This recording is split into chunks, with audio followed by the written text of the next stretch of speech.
Faleminderit.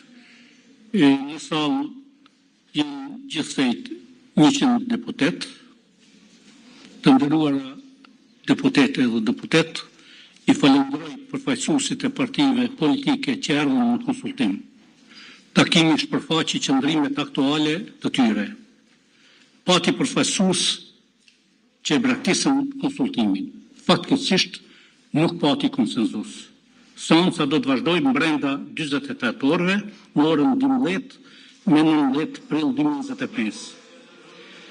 Me shpresë që deri atëherë do të ketë pajtueshmëri. Ju faleminderit të gjithëve dhe mirupafshim së shpejti.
Është duke dhënë tani një deklaratë pas ndërprerjes së seancës kryetari i Lidhjes Demokratike Ilomira Digjiku, por kemi probleme me audio dhe për momentin nuk po arrim të dëgjojmë, pra që po pra seanca version ndërprerje dhe menjëherë u ftuan nga kryesuesi që deputetët të mblidhen sërish pra për vazhdimin e saj pas 2 ditësh që bie me datë 19 në orën e njëjtë për shkak të siç tha mungesës së konsensusit në takimin që ai thirrri mes përfaqësuesve të partive politike për përgjetjen e një modaliteti se si të vazhdohet tutje.